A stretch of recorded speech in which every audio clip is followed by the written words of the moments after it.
The following program contains adult content and sexual themes.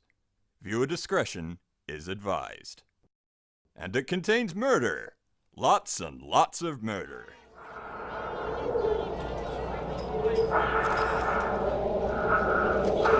You stinking bastard.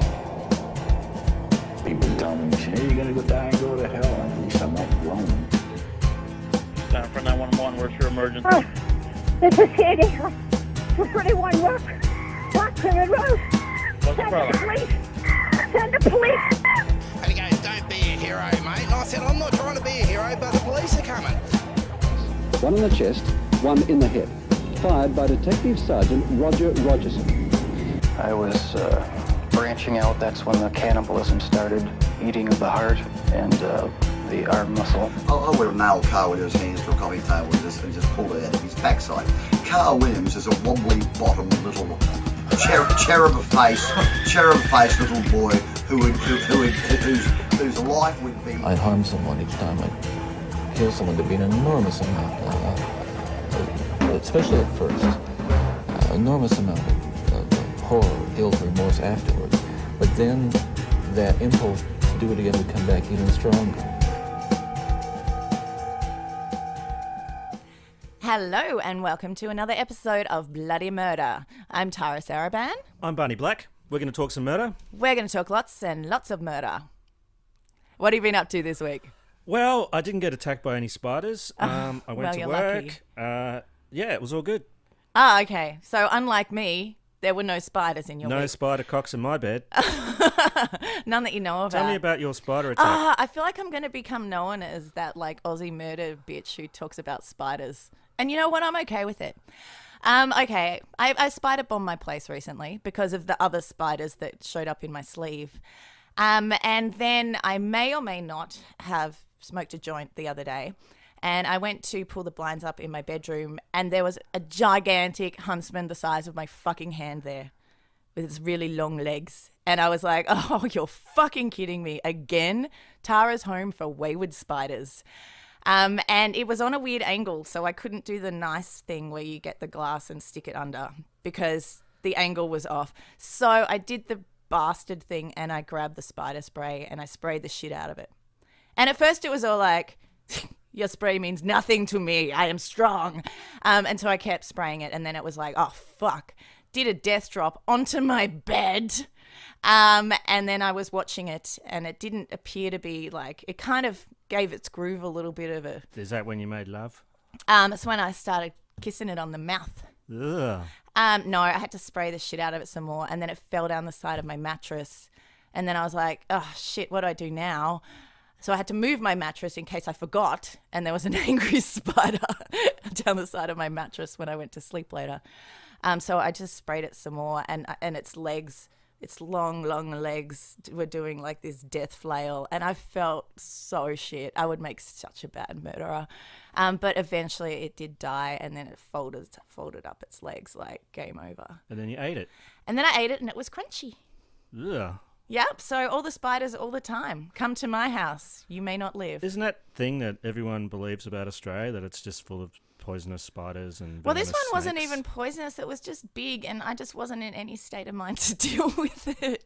I'm so sorry that happened to you, though I would have laughed if I... You're not sorry at all. You wish that you were there so you could laugh at me, right? Oh, look, when I was a kid, the only person who could kill spiders was my mother. Everyone, I come from a house of You have like four brothers. four brothers. And my And dad. you guys would all scream and stand on the table. Yeah, we'd run. Really? Yeah. Mum was the only one to do something about it. She'd roll up a newspaper and go to work. Well, maybe women's work is spiders. I'm not sure. But Not for you, obviously. I'm just really done with all the spiders, although they are better than snakes, as previously discussed. Hey, so my mum said she might watch some of our podcast in April. Can you hear that noise? I think it's coming from outside. It's like a plane or something. Really? It's really loud through the headphones. Hang on. Oh, okay. I'm not even... Well, that seems to be over now. It's just a lawnmower, I think. Yeah, if it's a leaf blower, let's go out there and fucking kill him. Who mows their lawn on a Friday afternoon? What crazy fucker does that? I really don't know. Someone sadistic. I'm Weird. guessing. A fucking sadist. Hey, I've got a headline for you. Uh-huh. Dumbass Googles how to kill someone and get away with it before attempted murder. Doesn't get away with it.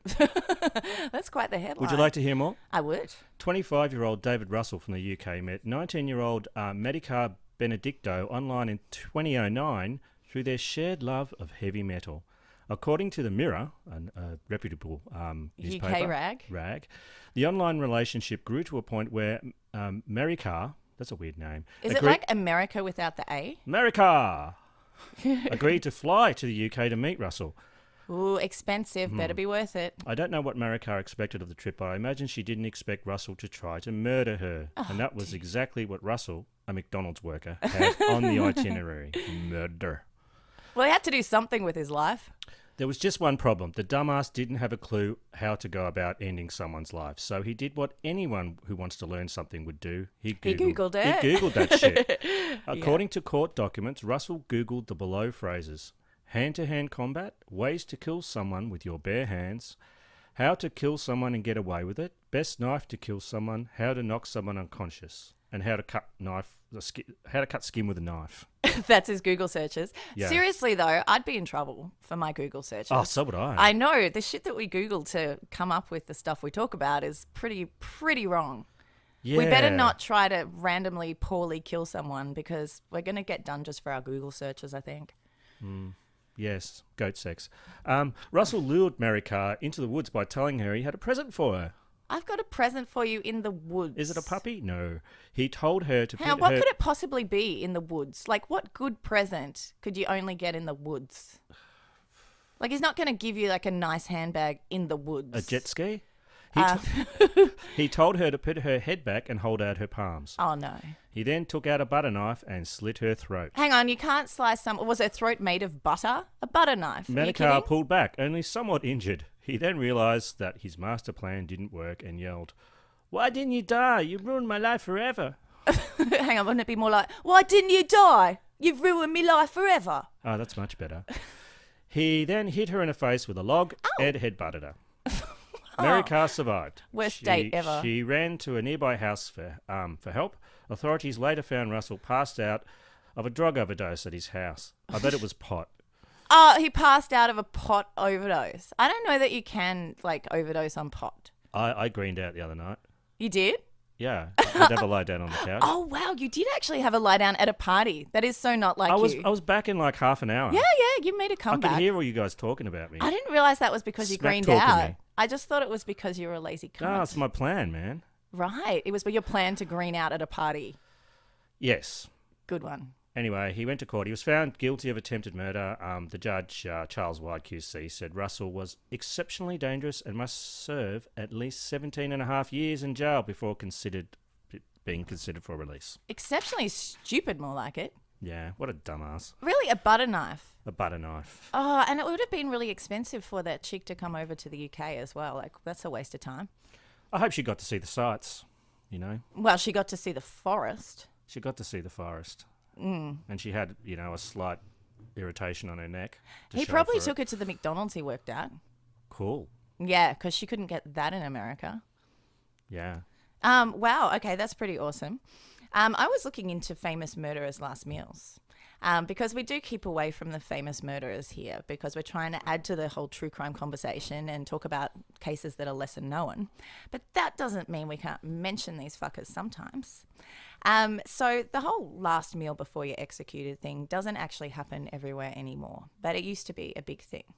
John Wayne Gacy, for those who don't know, why are you listening to this show? You should know. It's John Wayne Gacy. He was a serial killer and a clown, but we're yet to determine which was worse. He sexually assaulted and murdered 33 young men in Illinois in the 70s and was sentenced to death. He wanted a big fuck-off bucket of KFC original recipe, which is weird because he used to manage 3 different KFCs, so he knows that it's like just rats and I would have went salt. with the hot wings myself. KFC doesn't do it for me. He also had 12 fried shrimp, which I wholeheartedly believe Shrimp in. are good. Fries and a pound of strawberries. I'm assuming that he got the strawberries battered and deep fried because he doesn't look like much of a fruit eater. Maybe he was dropping them in his flutes of champagne. Well, there are no flutes of champagne there. No? Did I say he drank a flute of champagne? Well, I don't know. I don't think they're allowed to drink champagne on death row. No? No. I think that's one of the rules. Well, that's it. I'm not going there. Yeah, no champagne. Just basic spirits and, like, bad quality beer. That's all you're allowed on death row. Really? Yeah. Yeah. It's like the work Christmas parties that I go to. Oklahoma bomber Timothy McVeigh, who killed 168 people and left hundreds more injured in 1995, he had a bit of a sweet tooth. He wanted 2 pints of mint chocolate chip ice cream. I can tell he's a psycho by choosing that flavour. Who would pick that? Yeah, I don't like mint ice cream. I don't want the toothpaste ice cream. Defeats the purpose. Yeah. Victor Ferger. I hadn't heard of him before, but he's noteworthy for this.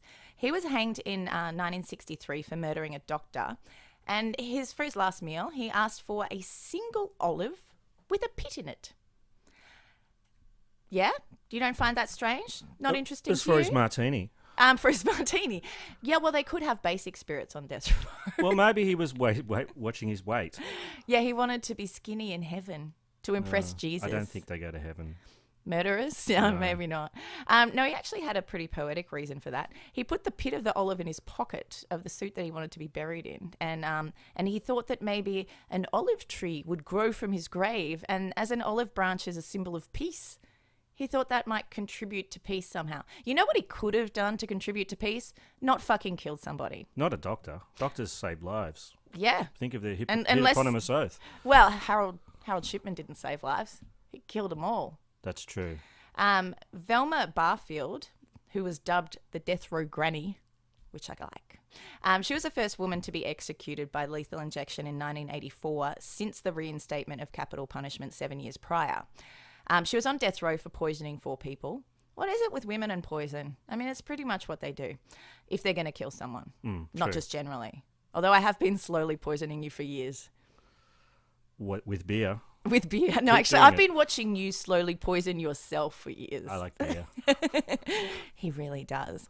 Anyway, she asked for a bag of cheese doodles and a can of Coca-Cola. Oh, I know. It sounds like she was settling in to watch a movie or something. that's right. James Edward Smith, who was executed in Texas in June 1990 for fatally shooting an insurance executive. That's probably okay.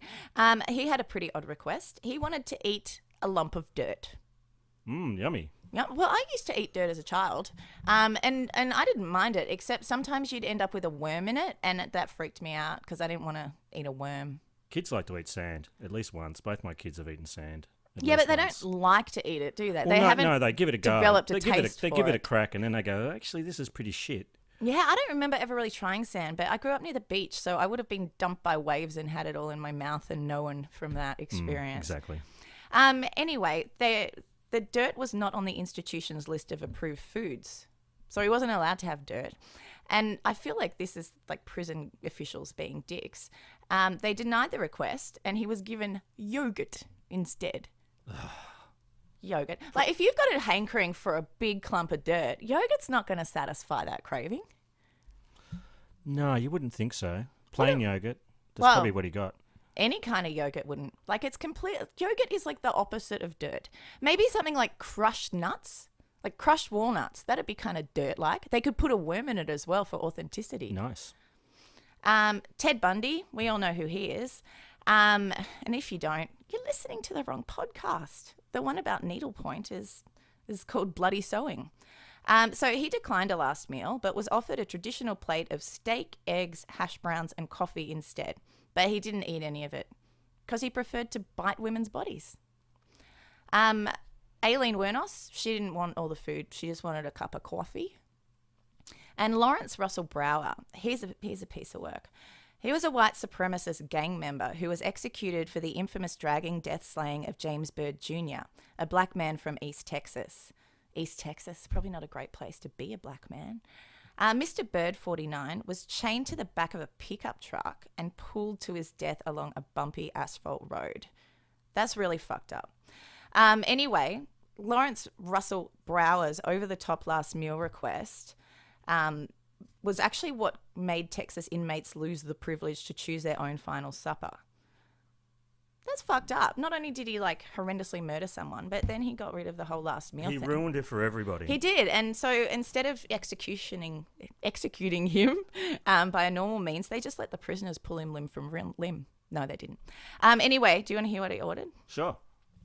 2 chicken fried steaks with gravy and sliced onions, a triple patty bacon cheeseburger, a cheese omelette with ground beef, tomatoes, onions, bell peppers, and jalapenos, a bowl of fried okra with ketchup, 1 pound of barbecued meat with half a loaf of white bread, not a full loaf, he's watching his figure, 3 fajitas, a meat lover's pizza, 1 pint of Bluebell ice cream, and a slab of peanut butter fudge with crushed peanuts.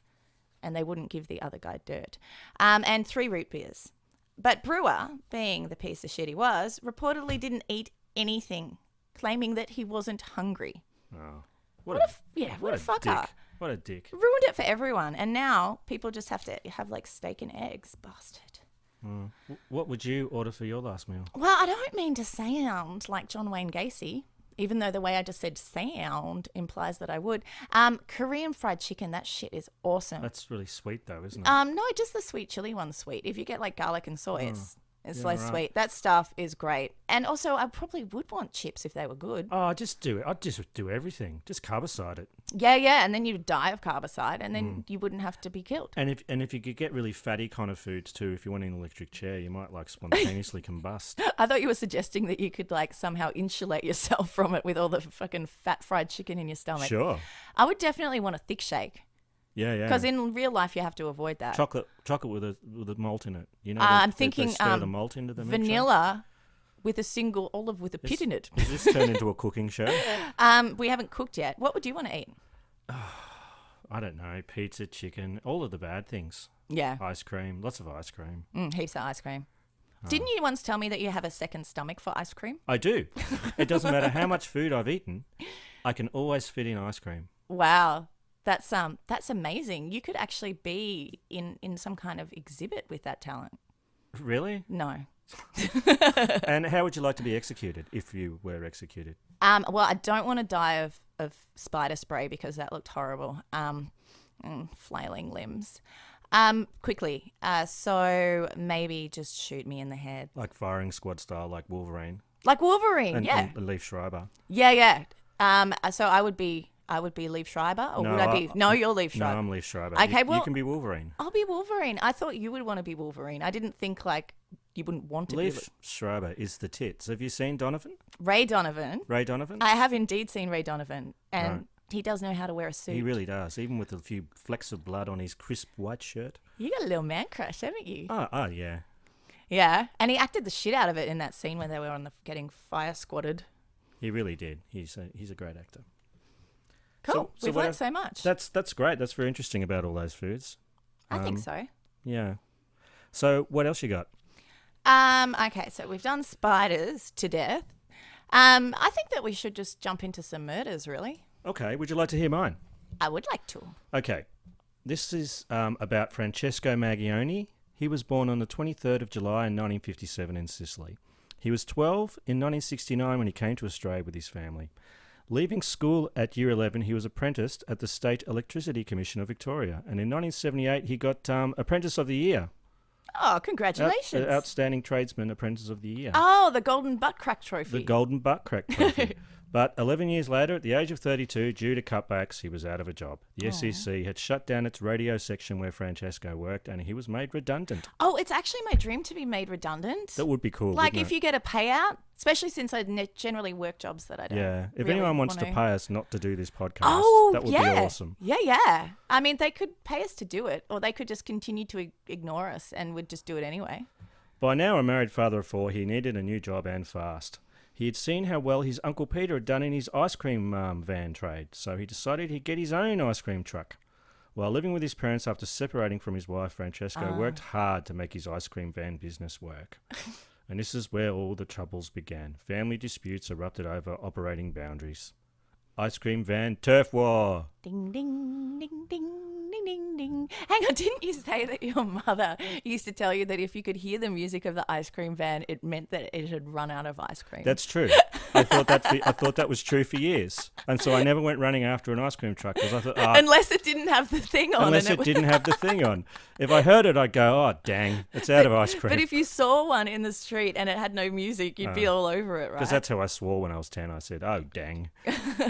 I bet you swore worse than that. Oh shit in a bucket is what I would have said. Yeah, probably. And then you would have followed up by doing it. I told you that in confidence. In about 1993, my family began arguing with Francesco about the areas that we'd operate the ice cream vans in, said Francesco's uncle Peter Guanta. Francesco told us he wanted to take over some of the areas that my family operated in. Both businesses became territorial, although Peter said he tried to share business opportunity. One night I went to his house to talk things over and we split the area. He was doing one area, we were doing the other area. I was trying to make peace, you know. Oh, well, that sounds rational. No, there are no contracts or boundaries set by local councils, said Peter Guenta. Later on, the escalating turf war got violent with a fist fight between Francesco and Peter. All right, I'm picturing a fist fight to the ice cream truck music. Yeah. And it's pretty comical. He told me that he invented the idea of selling ice cream in the factory areas and he did not want me to go there anymore, Peter said. I said to him he could go wherever he wanted and I could go wherever I wanted. Sounds fair. The simmering tensions over the frosty treats and choc tops soon reached boiling point. Oh, well, it would melt them. I really like that line. I can tell. Anger, pride and greed. It was a recipe that would years later lead to murder. Delicious murder. Francesco first got physical in Millers Road, Brooklyn in Melbourne. He pulled up behind Peter's van. I opened the door to talk to him, Peter recalled in court. Francesco punched me in the face and knocked me out. When I came to, I went off and looked for my son Dennis, who was operating an ice cream van in the area. I found Dennis and told him that I'd been hit by his cousin Francesco. Dennis got very angry and drove off. Every time I hear the name Dennis, I always think of Dennis from Sunny in Philadelphia. Sure, just imagine That's who I'm picturing. Peter followed his son. Dennis tracked down Francesco, who was with his parents. Dennis and Francesco then went to town on each other. Oh, hang on. That sounds sexual to me. They totally did it. All right, they went to town on each other in a man way. No, that's well, okay. Yeah, no, that still works. They locked horns and fought. I can still get visuals for that, but that's kind of my problem. Sure. Okay. During the punch on, Francesco's the violent sex. During the punch on, Francesco's father yelled, "Why you argue for bloody ice cream?" Well, you had a point. Over the years to come, Francesco, 47, developed and nurtured intense hatred for his cousin Dennis. Did he keep living with his parents? Yeah. Well, that's kind of, I don't know, I shouldn't really. It's kind of lame. Get your own fucking place. Well, he's 47 and he's living with his parents. Yeah, that's kind of lame, don't you think? Yeah. But, you know, no offense to anyone out there living with your parents. I'm kind of an asshole. I'd live with my parents if I could. No, you wouldn't. Wouldn't I? No. Oh. Well, your mum's still alive. You want to go live with her now? No, not really. She's in a nursing home, so I don't think they'd let me live there. I think you could fit right in. You could jazz the place up a bit. Wow. I can see you dancing with the old ladies. Wow. Sexy dancing. Sexy dancing. Mm-hmm. Let me tell you a little bit about Dennis. Dennis and his wife, Laura, they were a young established couple. Through hard work, they'd purchased a two-storey townhouse in the upmarket suburb of Williamstown. The upmarket suburb? Does that mean it's extra fancy? Shut up, that's why. Oh, Williamstown, where they planned to start a family. Working as an electrical engineer and computer maintenance man, Dennis had signed a long-term work contract. Life was looking good. Computers are just a fad. Yeah, like the internet. Yeah. Dennis was a very hard worker, Laura said in a police statement. He was always on call at night time and weekends. His normal day was 10 to 12 hours and he would usually work 6 days per week. Wow, that's dedicated. Or maybe he just didn't want to spend any time with her. Because maybe he just hated his wife. Yeah, he might have. No, I don't think so. Several years earlier, well before meeting Laura and buying the Williamstown house and signing his work contract, Dennis had helped his father, Peter, run his ice cream van business. Oh, don't get involved in that shit, Dennis. Keep away. Peter had taken over his brother's ice cream van business in 1981, so it remained a family affair. They've been doing it for a long time. Peter said, for example, you took advantage of the holiday periods by taking the van to holiday resorts such as Phillip Island or Inverloch where the trade was good and substantial amounts of money were the reward for the long hours you put in. Well, if we were in America, they'd take it to spring break. So just fleecing tourists for crappy ice creams, basically. I think tourists like crappy ice creams. I think it's a win-win. Back to Francesco. He knows how to hold a grudge. In 2002, 9 years later... He's the opposite of an elephant. Yeah. Well, he has has an inner trunk or something. He has an inner trunk, and he always remembers when he's got a grudge. Yes. Francesco fashioned a homemade sword on an angle grinder in his parents' garage. Oh, well, that kind of shows some sense of MacGyverness. It was then that he decided it was time to serve revenge on Dennis. Revenge, as the saying goes, is a dish best served cold and in a cone with sprinkles. On the 5th of February, after a long day at work, Dennis returned home. A self-confessed light sleeper, Laura, his wife, locked up and went to bed about 10:30 p.m. She watched an episode of Buffy the Vampire Slayer and dozed off not long after that. After that, Francesco, donning a black balaclava, broke into the house and hid in the lounge room. That's creepy. Dennis arrived home about 1:15 a.m. and parked his Commodore in the driveway. Laura was roused. Her husband told her to go back to sleep. Okay. Go back to sleep, girl. I'm just going to pop in and have a shower. Buffy was awesome, honey. You should watch it. Really? Didn't you have the hots for Spike? No, that was Emily. Oh, really? Yeah. No, not Spike. No. Right. The lesbian woman. What was her name? Willow. Willow. I love Evil Willow. Evil Willow was fantastic. Evil Willow was good. No, I love Buffy, but I wasn't really super into banging any of them. But I did love the show. She was fucking awesome. Yeah, she was pretty kick-ass. All right, imagine this. Dennis, after showering, he steps naked into the bedroom where his wife is asleep. And Francesco lay in wait. Francesco then attacked Dennis, slashing, stabbing, and hacking at him at least 55 times with his homemade sword. Oh, man, if anyone's going to attack me, can you at least wait till I put some clothes on? I don't know.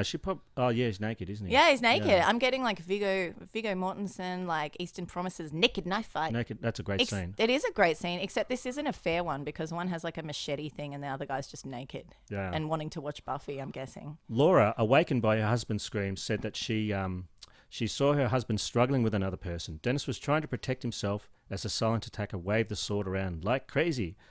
It was like blood going everywhere. Oh. It was like bottles of blood exploding.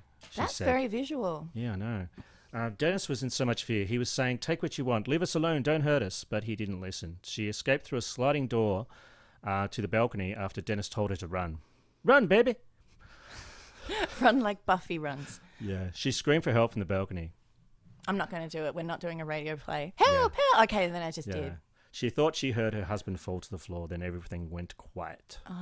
Riddled with terror and fearing the intruder would hurt or kill her, she decided her only option was to jump. She aimed for her husband's car in the driveway. I just took a big leap, she said. The distance from roof to ground was about 5 meters. Oh, that's some leg breaking territory. Yeah, that's how many feet is that? Fuck, I don't know. 12 feet, 14 feet, something like that. Anyway, she landed awkwardly on the Commodore bonnet. She heard her ankle crack. It was broken in 4 places. She also broke bones in her right foot and injured her back. She required hospitalisation for 21 days and in need of a wheelchair and crutches upon her release. Jesus. You said she landed awkwardly. I mean, I'm not sure that there's a kind of graceful way to do that. Oh, you land and you roll. Yeah? Really? Do you Yeah. want to demonstrate that for me? Well, I got hit by a car once. And Did they do it on purpose? well, no, I was dumb. I was hungover. I was crossing the road, St Kilda Road in the city. Oh, okay, and that's a I bad got one. hit by a car and I rolled onto their bonnet and cracked their windscreen. Wow. And rolled and landed on my feet. And I realized that it was my fault and I cracked this guy's Yeah. windshield and So you the ran? bonnet. So I ran off. You did run off? So I ran off. Did he? I ran off into the night, except it was 10 o'clock in the morning. And I was very sore for a long time. I was black and blue from bruises. I didn't break anything, but Wow. It That would be hurt. really scary as well. it hurt. And like, did the guy yell at you like, "Hey, come back here. What about my windscreen?" Something like that, yeah. You just scarpered. You're so brave. Yeah, I know. So anyway, I landed on my feet. Oh, like a cat. Like a cat. I got up and dragged myself along the fence to the neighbour's place. Okay, now you're being her again, right? Yeah, I You're am. not being you. Yeah, I waited for a bit longer and then I thought I had to run away and save myself and get help. I just kept picturing the intruder was going to come after me with the sword and swing it at me and cut my head off. Yeah. Well, And kick it down the road like a soccer ball. if only he'd just had a butter knife, because that would have been a lot easier to defend. I put that last bit in about the soccer ball. She didn't really say that. Oh, right. Okay. I was pretty sure that she Dennis did. Guenta died at the scene from blood loss and collapsed lungs. Oh. Caused by the multiple stab wounds. Ironically, Dennis only rarely helped his father in the ice cream selling business. Right. And he helped him enough to die? Apparently. Wow, that's unfortunate. Yeah, after daybreak, police found the homemade murder weapon dumped in a nearby front garden. It was an 82-centimetre piece of wrapped steel. That's nearly a metre. Yeah, it's pretty long. It had a ground curved edge and its wooden handle wrapped in black electrical tape. So it's like at least a few feet. His wife immediately said, I'm pretty sure that was Francesco, even though he had a black balaclava on. Because, Well, I mean, there's probably not a lot of other people that wanted to kill him. So the cops went around to his place. And Francesco unsuccessfully tried to unsuccessfully tried to run when homicide detectives turned up at his parents' home, armed with a search warrant. Did he not successfully run because his foot was asleep? Did he have pins and needles? It doesn't say that here, but you're probably right. Well, it said that he couldn't do it. Yeah. Francesco denied any knowledge of the slaying and refused to offer up a DNA sample. No, that doesn't look suspicious. No. Police searched his shed and they found a piece of metal that was like the murder weapon. And DNA samples in a car owned by Francesco's father were alleged to have matched those found at the murder scene. So police eventually gained a court-approved DNA sample from Francesco. Yes. And it matched. And DNA from a glove was found at Dennis's house was 10 million times more likely to have come from Francesco and Dennis than from Dennis and a randomly selected Caucasian person. But did the glove fit? That's the question. I don't think they do that trying on gloves in court anymore because we know how it ended up last time. Well, what year is this? 2004. Okay, yeah. Well, they shouldn't have done it in the OJ case either. That was dim. Yeah, that's right. In Francesco's garage, detectives also found steel offcuts similar to the murder weapon and black electrical tape, similar if not identical to that wrapped around the sword's handle. They seized an angle grinder, a green-handled screwdriver, and 3 vehicles. Vehicles? Mr. Guento's DNA was found inside one of the cars. Yeah, but all the exploding bottles of blood would have done that. Peter Guento's,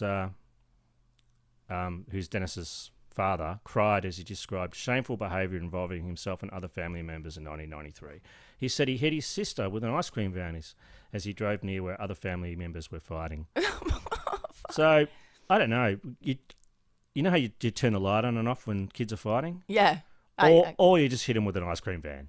Well, that's probably when the light switch thing doesn't work, you get out the ice cream van. Yeah, or you turn that music up really loud. That'd be really annoying. It would be. And you'd just be like, no ice cream, no point going near that. The trial lasted 10 days. On the 13th of February 2004, Francesco was found guilty by a jury and sentenced by Justice David Harper to 22 years imprisonment, with a non-parole period of 18 years. Justice Harper said the murder was a planned assassination. It was committed in cold blood. On the 21st of February 2006, the Supreme Court dismissed Francesco's appeal against the severity of his sentence. Francesco continues to maintain his innocence. Yeah, right. Someone else did it. And he's currently imprisoned at Barwon Prison. Wow.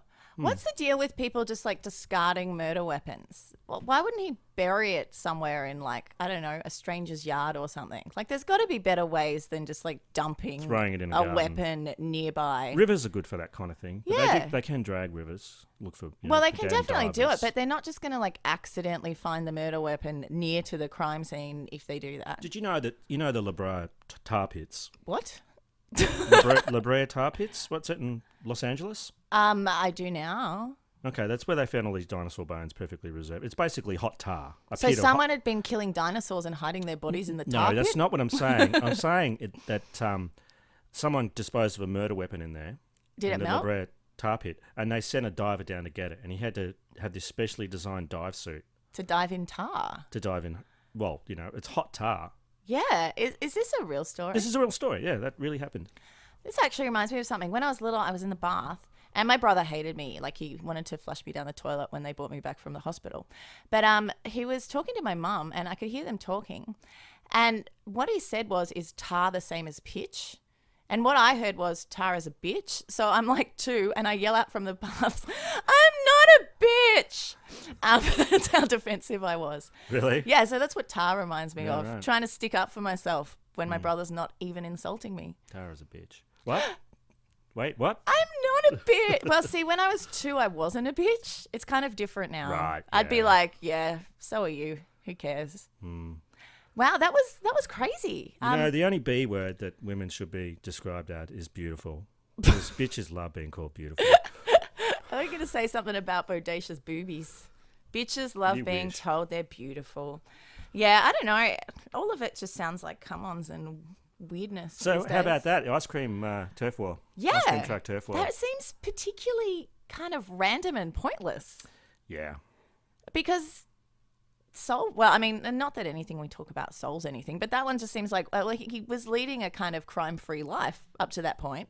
Yeah, he just snapped. Yeah, maybe living with his parents did that to him. They wouldn't let him watch certain shows, maybe. Francesco, if you are listening to this, He is. please don't look me up in the white pages. And you should come clean and admit to what you've done. Yeah, You know, actually. it's still maintaining his innocence after all this time. It's just I know, ridiculous. but sometimes it's like the last vestige of power they have and they want to somehow maintain some sense of control of the situation. Yeah. Yeah, but at least he's not living with his parents anymore. Well, no. So that's good. Nice one, Francesco. All right. Do you want to hear mine? Sure. Cool. My guy is called Manuel Blanco Romasanta, and he was Spain's first documented serial killer and possibly a werewolf. He was nicknamed the Werewolf of Allariz, which is a pretty good nickname. He was born on the 18th of November, 1809 in Spain. It's assumed that he was born into a wealthy family as he could read and write, which was a luxury only the wealthy could afford in this era. He was initially named Manuela as his parents thought he was female. He was raised as a girl until the age of 6 when a doctor pointed out his actual physical gender to his parents. How on earth did they manage to not notice? Maybe he had one of those micro penises. You know, like those really... No. An innie? An innie. A chode. A chode. Oh, all roads lead back to Chodesville, don't they? They do. I don't know, like they're wealthy, so maybe they had staff who did all the nappy changing and stuff, and then they just like got him put in dresses. It's hard to know. It's too ye olde to get all the details. I wear sitting down sometimes, but only because I'm lazy. I know that to be true, and it's still, I don't know. It still turns me on. It still turns me on. Cool. Yes, are you as turned on as I am right now? Oh, even more so. Wow, cool, tingles.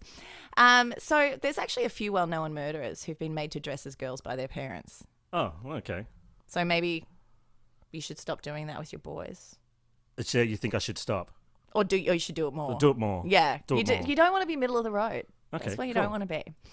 So Henry Lee Lucas, he's got 3 confirmed kills, but he's such a lying fucker that he admitted to over 3,000 murders because he got like taken around by the police, like got to go on field trips, smoke cigarettes, and act important. He's not very interesting because of the lying, but his mother was a brothel running bootlegger. I like her, and she used to dress him as a girl to humiliate him. I still like her. His sister confirmed this, so it's probably true. Apparently there's a photo of it. Child killer Doyle Lane, who killed 2 young girls, said he developed a fascination with women's underwear because his mother used to dress him as a girl when he was young. And Charles Albright, aka the Texas Eyeball Killer, he was a serial killer who used to murder women and remove their eyeballs. He was dressed like a girl by his adoptive mother. She used to treat him like a doll and change his outfits several times a day.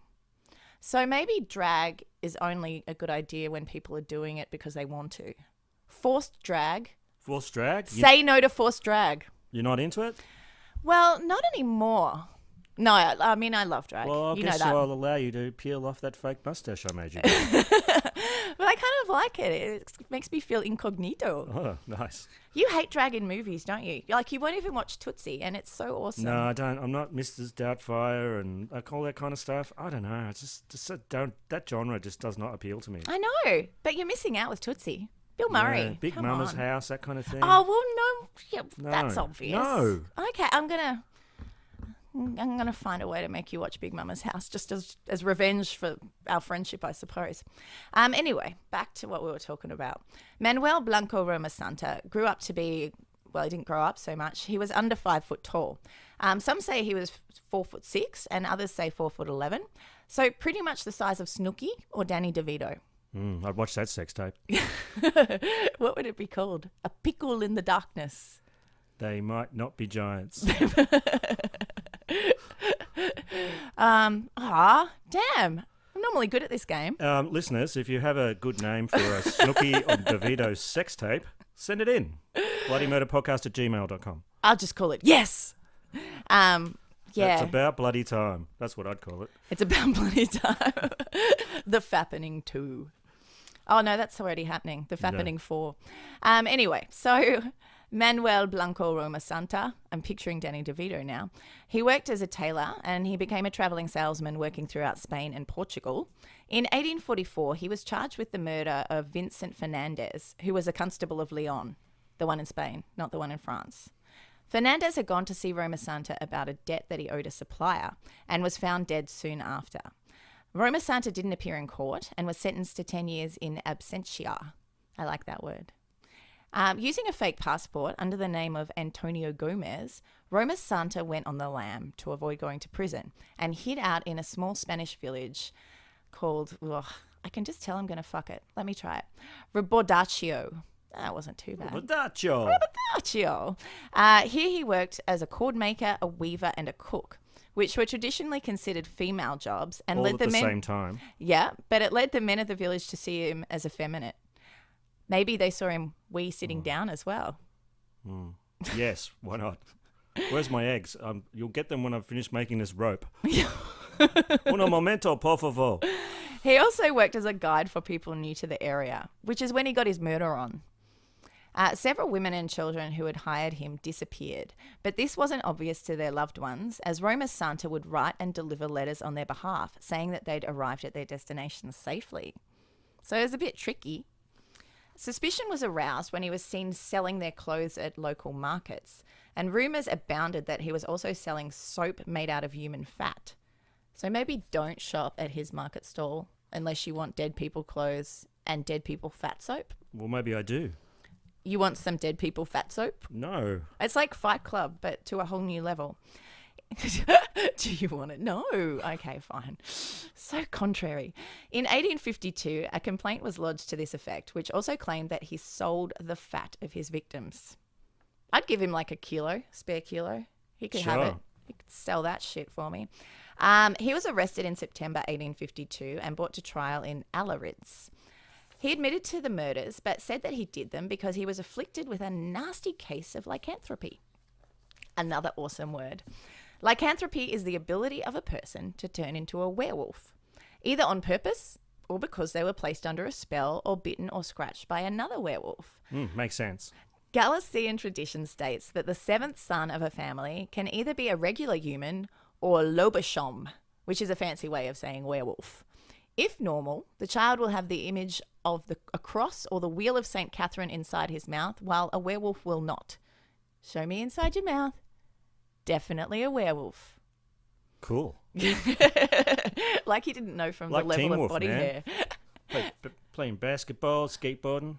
Don't forget, you got to do the surfing on the top of the car thing. Yeah. And you've got to go to the bottle shop and go, give me a keg of beer. So anyway, a person will become a werewolf by shedding his clothes and leaving his home at midnight each Friday, which kind of sounds like the shit we used to do, but with clothes on. Yeah. He will then visit 7 villages, clothing himself in a skin at each one. He can be forced to return to his human form by making him bleed or by burning one of the skins he wears or by setting off fireworks, and then he gets scared and runs under the couch. That's not true. Becoming a werewolf can be prevented by having one of his brothers sponsor the child for his baptism and confirmation. If none of the werewolf's brothers is eligible to be a sponsor, he's got to be over 16 and have taken confirmation. Then baptizing the child with the name of Beito will also prevent the transformation. Wow, so complicated. Yeah, but I mean, if he knew that he was going to turn into a werewolf potentially every Friday, why would he he shouldn't be a guide on Fridays. He No, should be he's- like, I work Monday to Thursday. That's right. I'm going to spend this day in the cellar. In Yeah. a cage. Yeah, like Oz from Buffy did. All roads lead back to Buffy Everything today. comes back to Buffy. But he was a very responsible young werewolf, and he would like make sure they locked him up. So I feel like this guy's being irresponsible. Anyway, in October 1852, the court was presented with a report from Allariz doctors. They weren't buying the whole, but I'm a werewolf thing. Really? Yeah, strange, huh? You would have been into it. So I have a quote here. His inclination to vice is voluntary and not forced. The subject is not insane, dim-witted or monomaniacal, nor were these conditions achieved while incarcerated. On the contrary, he instead turns out to be a pervert, an accomplished criminal capable of anything, cool and collected and without goodness, but acts with free will, freedom and knowledge. Say pervert again. Pervert. I don't think our pop guard's working. Oh, okay. What about, let me try and do a subtle one. Pervert. Oh, Pervert. Perfect. Pervert. Penis. Pervert. Penis. Pervert. You're obviously a pervert. You're a penisy pervert. So he was brought to trial during one of the worst famines that Galicia had been plagued with during the 19th century. And those guys knew a famine when they saw one. Sure. It was happening a lot. This had led to mass migration from the area and an increase in insanity because everyone was fucking hangry. Hungry, so hungry that you're angry, hangry. Yeah. I broke up with a girlfriend once because she got hangry. I don't think that was the only reason, but she did get hangry. She really did. She hated me. That was kind of funny because she acted like she liked me, and then you were like, no, she hates me, and I was kind of surprised. Tara's not for everybody. Well, I know that. Tara's for barely anyone from what I Yeah. can gather. But Tara's not even for Tara sometimes. Yeah. But yeah, that wasn't just because, or did she get hangry very often? She got hangry a lot. Why didn't you just like become a feeder? Well, you know, she would get hangry, but she could also never decide where we would eat. Well, that's probably what led to the hangriness. Well, yeah. I mean, let's just go down to that burger place on the corner. You know, it's really close. No, I'm sick of that place. What about Italian? And I'd go, yeah, sure. And she'd go, oh, no, I don't really feel like that. And then she'd get hangry. And it's not my fault. Well, no. Just choose a place. She brought the hangry on herself. She brought the hangry on herself. And she was good at being two-faced. You know, like, I don't mind if people don't like me, but don't fucking pretend. Don't pretend to like me and then All tell right, Barney I'll that stop. you hate me. All right, I'll stop pretending. Oh, fuck you. Fuck you very much. Okay, so there was a famine. People got hangry. Roma Santa became the subject of a historical judgment, clause number 1778. Oh, the Wolfman. That's a scorcher, that one. Yeah, it's quite the page turner. Dodler. The Wolfman, Volume 36 of the Courts of Allariz. The litigation based on a claim of lycanthropy. Catchy title. Anyway, it's never been repeated in the history of Spanish law to have that litigation. Interesting, huh? Yeah, that is interesting. Fucking fascinating. Roma Santa admitted 13 murders, explaining that he'd been cursed and had been committing them after transforming into a wolf. So this is a quote from him. The first time I transformed was in the mountains of Causo. I came across two ferocious-looking wolves. I suddenly fell to the floor and began to feel convulsions. I rolled over 3 times, and a few seconds later, I myself was a wolf. I was out marauding with the other two for 5 days until I returned to my own body. What do you think they got up to while they were marauding? Sniffing butts. Eating vomit off the footpath. Catching frisbees. Chasing cats. Scaring Mexicans. Barking at the postman. Those big hats, you know. Dogs don't like hats those like big that. sombrero hats, I find them quite threatening. My friend Kerry's got a dog called Frank, and he doesn't bark much at people, but he will bark at frail old ladies with their canes. They freak him the fuck out, and he seems really mean, but he's such a goof normally. Is that dog that you brought over and it farted so and much? And you got really angry. It made me really angry. My house just stunk. I know, but how can you be mad at dog farts? I don't get it. I wasn't mad at the farts. I was mad at the dog that was doing it. You were mad at me because I brought over a dog that wouldn't stop farting. It wouldn't stop farting. What did they feed that thing? Just farts? Normal dog food. Well, it had a diet of farts. They feed it farts, and that's why it farts. Does that explain your flatulence? Nothing explains my flatulence. That's true, actually. Maybe you were just like, hang on, I'm the smelly guy in this house. This is my house. This smells like my farts. And then I bring this dog in, and then it starts to smell like his farts instead. Territorial. It's an ice cream van turf war all over again. It really is. The war of the creamy fart. Okay, so he was marauding out for 5 days until he returned to his own body. With his dog buddies. Yep, the one you see before you today, Your Honour. The other 2 wolves came with me, who I thought were also wolves, but they changed into human form. They were from Valencia. One was called Antonio and the other Don Gerano. They too were cursed. We attacked and ate a number of people because we were hungry. The prosecutor asked Roma Santa to prove it was true by turning into a werewolf in front of the court. But he said he couldn't do it because the curse lasted for 13 years and it had actually expired the week before. How did he get the curse? Was it a gypsy? I don't know. Probably. They give some pretty sweet curses.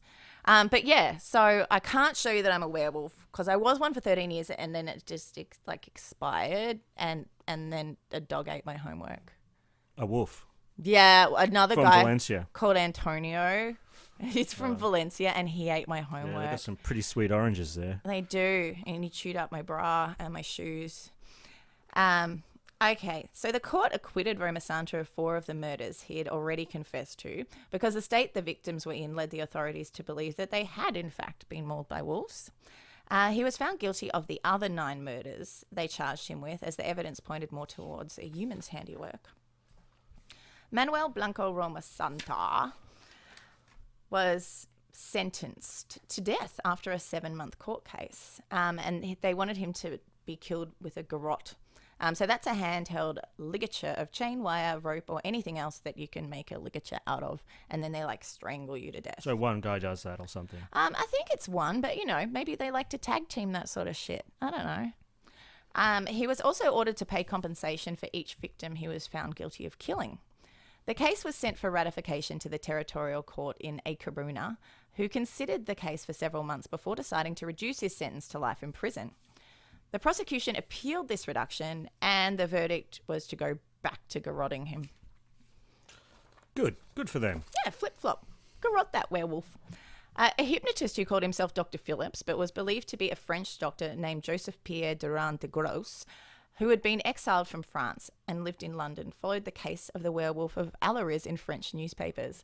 What do you think it takes to be exiled from France? Not having a stripy shirt, but the stripes go up instead of down across. Vertical stripes instead of horizontal, huh? Not having enough baguettes in your basket on your bike. Not liking to drink wine at breakfast? No red wine with your breakfast? No. Out of here. None. But yes. Any other cliches we've got? No, that's about it, I think. Okay, cool. So anyway, he was living in London because he didn't like breakfast wine and he was following the case. He contacted the Spanish Minister for Justice and told him that Roma Santa was suffering from monomania, which is a fancy way of saying madness, and was not responsible for his actions. He said he'd been able to successfully treat this condition through hypnosis and asked for a stay of execution so he could study the case. Hypnosis. So we'll get him on stage at an RSL, make him do some embarrassing chicken noises when he clicks his fingers, and that'll cure him. Look, I've got 2 words for you. Silver bullet. Silver bullet. Well, that may or may not come up. It's not going to. So he actually... He asked for the stay of execution, and Queen Isabella II personally commuted Roma Santa's sentence to life imprisonment again. It's are we going to garrote him or not? Come on, at this point. So he was moved to prison in Celanova. It's believed he didn't get hypnotized out of his madness, as he died within months of arriving at Celanova. The locals say he died from stomach cancer, but there's a rumor that he was shot by a prison guard who wanted to see if he transformed into a werewolf when he died. Go on, do it. Do it. I can't. Last week I could have, but now I can't. It expired. That's awesome. Yeah, well, during the Age of Enlightenment, though, lycanthropy became accepted as an actual psychiatric condition. Various causes of the condition were put forward, such as syphilis, rabies, porphyria, epilepsy, and belladonna poisoning. Do you have a favourite werewolf film? I mean, they're mostly pretty bad. They are, although American Werewolf in London's good. That is a great film. Yeah, when you're going through the moors, stick to the road. Stick to the road. How about Dog Soldiers? Oh, that was good. I think that was. I can't really remember. British it. film. Oh no, I don't think I saw it. That's why I can't remember. No, that's awesome. Shit werewolf films. Yeah. Anything with Kate Beckinsale in it. Oh, right, yeah. That whole. She's really pretty, but Why do it's they just keep not making good. those films? Does I anyone thought they see were- them? I thought they were vampire movies. No, they're werewolf films. Really? I think. No, I think they're about vampires. No, There's this- that whole series. What is it called? Night Scratcher or whatever. Night Scratcher. Yeah, people watch it because she's really good looking, and I think she wears like leather or something. Isn't that the whole point Yeah, but, of the Night Scratcher but I series? think there's a lot of werewolves in that. Oh, okay, probably. And Eclipse, that thing. What's it called? Twilight? Oh my god, That's my coworker was like, "I know you're not into it, but just watch them." And I watched all 3 in a day once, and I wanted to like die. I was kind of depressed. They're really bad. They're really bad, and they have a really unhealthy message about love. Like, stupid sparkly Edward goes to Bella like, I'm just going to fuck off now because I love you so much. I'm just going to fuck off. Oh, but I love that all the werewolves in that, they dress like they're on a gay cruise ship.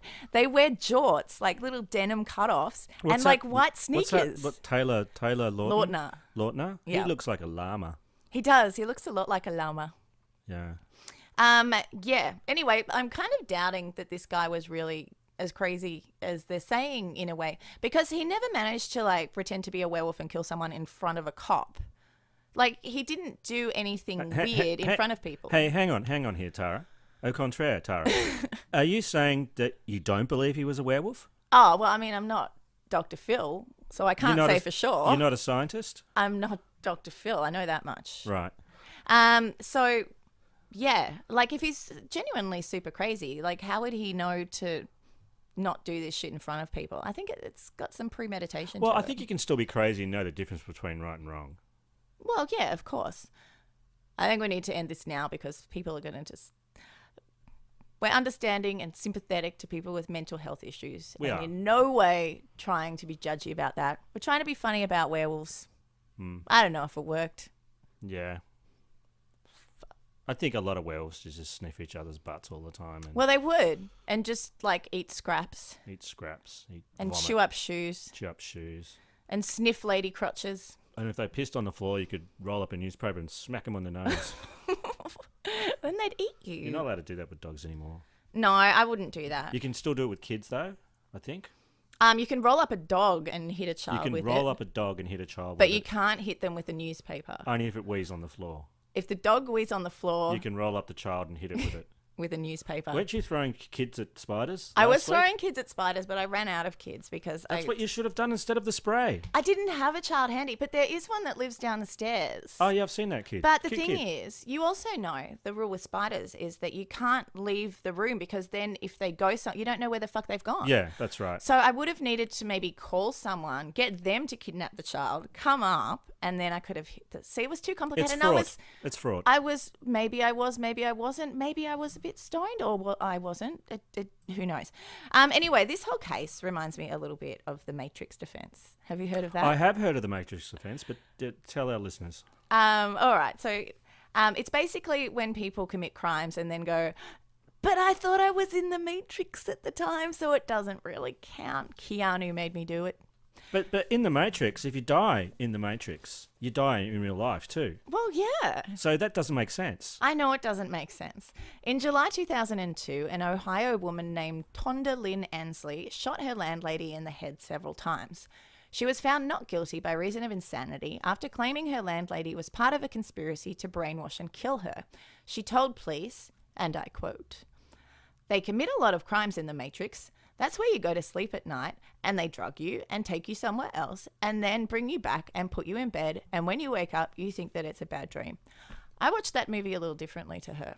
I think the first one wasn't very good, but the second and the third one were really good. I know that's controversial. I know that it's a lie. But I like that you're willing to go out there on a limb. I'm fine with it. Yeah. Okay. You know what? You should do this weekend. You should watch them again. I was on a tram the other day and I had a Kit Kat, and instead Oh, of, good story. No, there's more to this story. I was on a tram and I had a Kit Kat and I was thinking, I'm going to eat this. Fuck, I'm hungry. I'm going to eat this Kit I Kat. know, but eating on trams, like you feel kind of like people look at you. It's weird. Yeah. Well, I wasn't eating a banana, but that's another story. No, you're just licking it. So instead of, when you snap a Kit Kat, you snap it along those things. Well, unless you're completely crazy. Well, I broke it in half. What, the other wrong way? The wrong way. Why would you do and then that? took a bite out of it. And you should have seen the looks of horror on the people on the tram next to me. Like, how could he do that? Were you did you have your cock out at the time? I was naked. Well, that might have created the problem. Just from the waist down. Oh, okay. Well, that's all right. I had shoes on. Were they and a hat. were they boating loafers? They were boating loafers. Why? Well, I can't. I find them really comfortable, actually.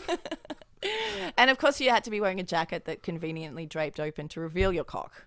Well, yeah. Oh well, at least people could tell you were male. You weren't one of those guys that they're not sure. What are you trying to say? I'm trying to say poor Manuel because he was. They thought he was had a a chode. girl. Well, maybe. Werewolf with a chode, eh? Werewolf chode. It's a real condition. I wonder if the other werewolves laughed at him. Are you a girl werewolf or a boy werewolf? We can't tell. They would have been able to tell by sniffing his butt. Oh, yeah. Uh-huh. Maybe his parents didn't sniff his butt enough. Well, that's child abuse. I've got another Matrix one too. In September 2002, a San Francisco man named Vadim Misejes also made a successful insanity bid by claiming he'd been sucked into the Matrix. He had also killed his landlady and went one step further and chopped up her body. So they both killed landladies. And so I'm thinking any potential landladies should be very wary of Matrix fans. Yeah, don't you think? Absolutely. And get those fly screens replaced, for God's sake. My fly screens?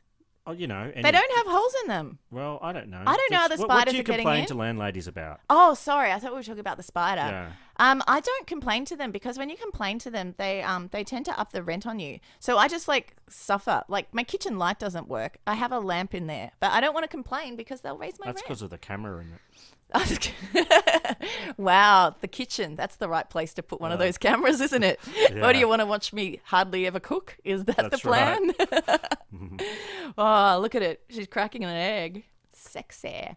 So I want to tell you, now we're on the topic of weird motives for murder. This has got to be my all-time favorite. Oh, cool. It's really something.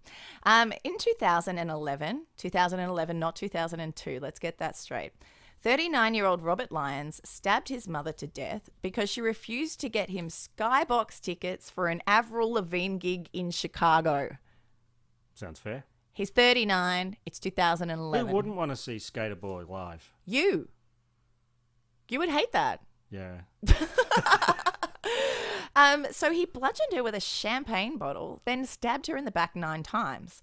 He stabbed her so hard that the knife blade came off and he had to scamper back to the kitchen, get a new knife, and keep stabbing her.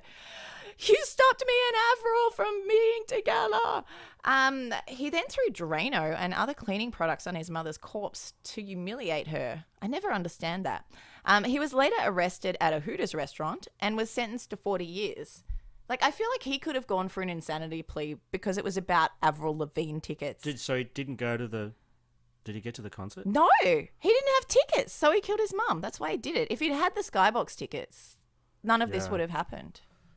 When I was a child, I know this is another story about my mother, but my mother's awesome. So, I stole his packet of cigarettes and I was out the back having smoking them. Were you actually smoking them, or were you just bum puffing them to be cool? I was probably about 10 or 11. So so you were chain smoking them. Yeah, it was making me go. You were smoking them with your anus. Anyway, she busted me. She grabbed me by the wrist, dragged me into the kitchen, and she was very angry. And she grabbed a wooden spoon and started hitting me with it, on the hand. Oh, so, wow. A lot of us grew up with a bit of capital punishment. They never hit my hands. They tried to hit my butt. She was hitting me so hard it broke the wooden spoon. And so she went to the drawer. She pulled the drawer out, and the whole drawer came out, and everything fell on the that floor. would have made it more cross. Oh, she just went red mum. Oh shit! What did you do? Oh, run? I scarpered, man. Yeah, I was out of there. You would have run as though you just got hit by a car. I ran out the backyard and hid behind the shed till she cooled down. Oh fuck! I was mentioning earlier, but I don't know if that'll be cut out because that's before the horrible noise happened. But my mum was saying that next month she's gonna watch a couple of minutes of the podcast. Really? Isn't that nice? In April. What is she going to go down to a local Blockbuster and rent it? I think she might. She doesn't internet super well in this regard. But She's still got a checking account and a Hotmail address. she does have a checking account. And she uses Netscape Navigator. Oh, right. Yeah. No, that's just crazy. Oh, look, I'm happy with my MySpace page. It looks awesome. Bring it back. But yeah, so maybe next month my mum's going to watch a couple of minutes just to see what it's like. Oh, and she's here right now. Oh, no, she's not. No, she isn't. But anyway, I was thinking, like, well, now I'm paranoid. She's going to only, like, listen to a couple of minutes. It's probably this bit when I'm, like, talking about her. I'd just be worried when she goes for the wooden spoon, man. No. Well, the thing is, my mum's only 5'3" and I'm 6'1". So I remember the last time that she tried to like corporal punish me. She was like smacking me on the butt. We were both standing up, and I just turned around and looked down at her and just laughed. I was like, "Really, tiny lady? You think that's effective now?" I am 11 years old, and I don't know. I would have been pretty tall by then. She does look like you, though. Yeah, I kind of stole her face. Wow. But, like, not the rest of it. Oh, speaking of faces being stolen, can people stop emailing us and telling us that Charla should get Travis's face? Well, we agree, though, but we know about it. Yeah, we know. She didn't. She got a human face. She And I didn't think get a she chimpanzee prefers it. face. But, you know, it was a good idea because he wasn't using his face anymore. No. But also maybe an idea that's time has passed. Do you like those Planet of the Apes movies, the new ones? Oh, like the Tim Burton? No. No, not Tim Burton. The Oh, ones you mean after the that. James Franco? Yeah. I saw one of them. That was all right. Oh, that's all right. Yeah. Yeah. I got nothing more to add. I just, thought they were all right. Yeah. Apparently there's another one coming out. Well, I might watch it. You know, you download the things and I take them and when I pick and choose. Yeah, I don't download them illegally, of course. No, That he would does be it completely against the law. legally. Totes legally. That's right. Everything's legal. Aussie as. Oh, yeah. You got one this week. I've got one this week. Would you like to introduce it? Oh, yeah, this one's really awesome. This guy is such a dipshit. I'm not sure how much I should say. Essentially, he wanted to impress a British tourist. And so he jumped into crocodile-infested waters after drinking a shit ton of box wine, which we call goon here. Yeah. This is in Queensland, of course. Queensland is Australia's, well, Florida. Yeah, pretty much. It's warm and crazy. I was born in Queensland, I can say that. All right, here's a clip. What were you thinking that first moment when the crocodile latched on? I was singing, I'm gone. I'm gone for sure. He took on a croc and somehow survived, but only barely. Now the whole country wants to know why. I started telling them about how backpackers are more likely to get eaten by a crocodile than Australians. So we decided to go down to the river and test the theory. This was no joke. 18-year-old Lee DePauw, full of Aussie bravado and bragging to a girl he'd just met, deliberately plunged into crocodile-infested waters. How many drinks had you had by that point? About 10 cups of goon. I just carried on walking with him so that he wasn't on his own. And that was when he kind of said, I'm going to do this. And I just was in complete and utter disbelief. The British tourist he'd been trying to impress could only watch on in horror as the croc attacked, snapping onto his arm. Started shaking its head and carrying on. Lee jumped into the Johnston River in the early hours of Sunday morning. From the moment he hit the water, the crocodile hit him. Grabbing his arm, dragging him down, he punched it in the snout, but it dragged him 6 metres and was about to perform the death roll. A split-second, desperate decision to gouge its eye saved his life. The croc released. Swam back to the stairs with one floppy arm and pulled myself out. Lee was covered in blood, most of it still stains him. But incredibly, frustratingly, he has no regrets. Do you understand that most of the country thinks that you're one of the stupidest people around right now? Yeah, I do. What's your response to that? I'm not really. I'm just, I don't know, trying to prove a point. I've never heard a guy scream like that. You know, he was obviously terrified and he was obviously in agony and, you know, it was just sheer panic. Initially, it was thought Lee might lose his arm entirely, but surgeons appear to have saved it. Both the bones in my left arm are broken. They're poking out of the skin. Nice one. Oh my God, seriously? He would do it again to prove his own point wrong. Wow. After 10 cups of goon. I love that it was cups as well. Like, it obviously wasn't glasses because that's too classy. It was Too probably classy. like a coffee mug. 10 coffee mugs of goon. And that girl does not sound very impressed. No, she was not. That's fantastic. I love it. I like that he really screamed like a girl. That's brilliant. No, what a dumbass. All right, so if you want to see pictures of the people we've talked about in this episode, check out our Facebook group or join it if you want, Bloody Murder Podcast. Every week we put up a bunch of pictures so that you can put faces to the names that we're saying. Faces to the dead bodies and the stabby people. Yeah, no elephant snuff films. Guaranteed. Yeah. I don't put up the most horrifying shit. I kind of tell you if it's there or not. Like, for example, that guy, the big-eared midget guy that you did. It was so weird to find that there were so many naked pictures of him online. I did not see those naked pictures. Well, I didn't put them on the Facebook page because I didn't think people wanted to accidentally see that. Was he... They would have known he wasn't a girl. They would have known he wasn't a girl. Oh, this didn't come up. I don't know why it didn't. You were saying to me earlier that you thought Tom Jones had huge gonads. Oh, yeah. I remember this rumour going around in high school that Tom Jones has got really big balls. I haven't heard that rumour. Well, look, I don't even know if it's true. Well, we could figure it out, though, because he wore tight pants. So I reckon what we need to do next is look at YouTube and just study his crotch just to see. Because Liam Neeson's meant to be quite endowed, isn't he? He's meant to have, like, one of the biggest dongs in Hollywood. And apparently Wow. Naomi Watts is hitting that now. So let's see if she walks a bit funny. Anyway, so Tom Jones, big nuts. Thanks for listening. Thanks for listening. And don't forget to rate, review, and subscribe. It really helps us. And we'll be back next week. We will be back next week. Adios. Bye.